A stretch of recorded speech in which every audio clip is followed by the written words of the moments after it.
Hey, what's going on, everybody? It's Jay Myrex from ultrawest.com, and today I want to talk to you about music production schools as well as music production conferences. So there are a lot of music production conferences that have been popping up over the years, and I think that it's important to hear from producers and people that have been to those conferences so that you can get perspective on the value of those type of events.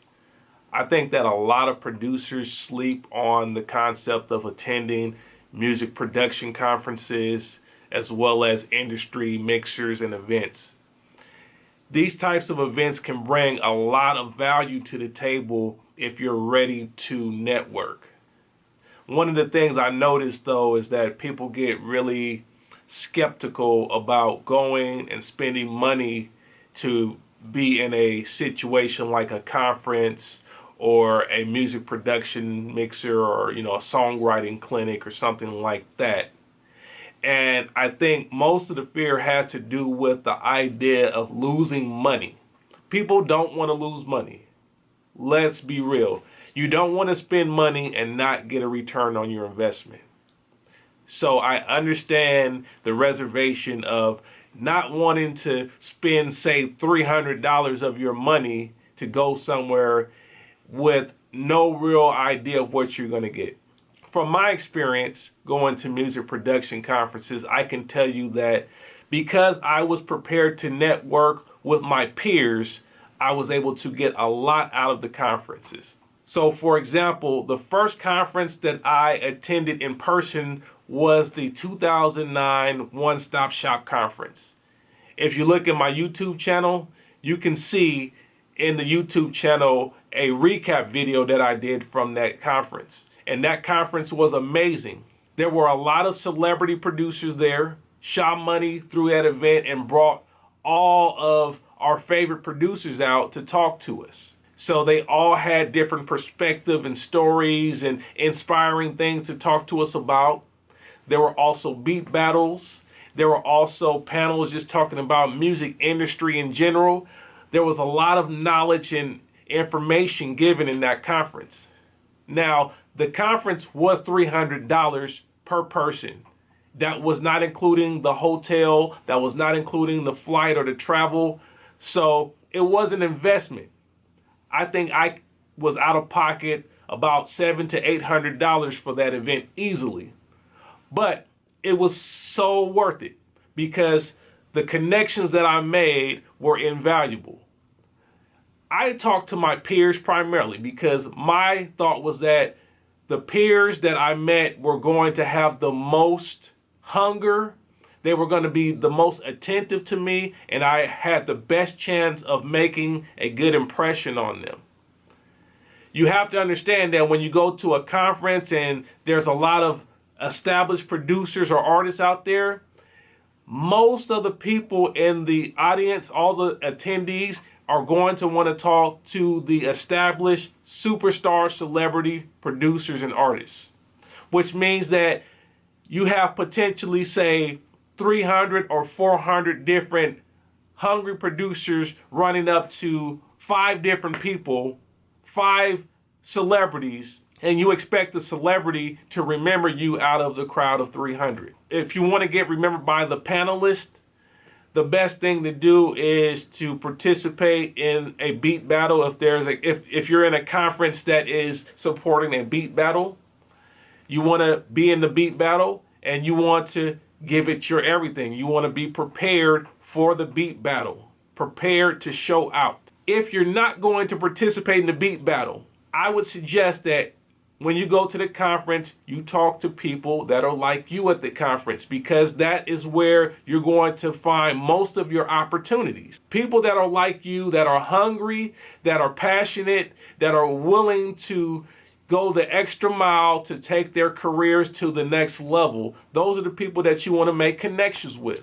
When I went to One Stop Shop, I was able to connect with people such as S1, M Phases, Ill Mind, and tons of other producers that are at this point, some of the top producers out in the game. So these were my peers at that time. I was able to talk to them. They're still my peers. I still talk to them. I still have good connections with them. I can still talk to them about things when I need to. And the relationships that were built there were invaluable. So I highly recommend that you go to conferences if you can, if it is within your means. If you don't live near a conference, I suggest that you save some money up, make the investment, fly out to wherever you need to fly out, and make it happen. I remember talking to guys like M Phases that came all the way from Australia, and Beat Butcher that came from the UK, and they made a major investment going out there. But I know for them, they got a return on their investment. They made so many connections, and it was such a great thing for their careers. I know for me, it was worth it because I made a return on my investment when I connected with Native Instruments at that conference. I was prepared to network, and that's why I got a return on my investment. So you have to come prepared to network. You have to come also prepared with good questions. You can't approach any type of learning environment without asking questions. If you're not ready to ask questions, then you're not ready to engage the information that you're going to receive. And that is a major aspect of learning.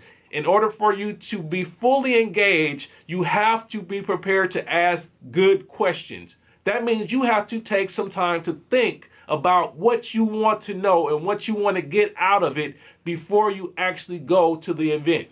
That's the best way to get the most out of the event. So secondly, music production schools. There's a lot of them out there. You've got things like DubSpot, and you have a lot of places. You have like more established places like SAE and Musician Institute that have music production programs and electronic music production camps and all that kind of stuff. These are great resources. There's also great resources and more independent establishments that are teaching music production. But there's also some people out there that are a bit more shady. And I would say that for the most part, music production schools are highly valuable resources as well, because in most cases, you're talking to a producer that may have 15, 20, 25 years plus of experience that's teaching you and allowing you to accelerate within your craft. Now, let's be honest.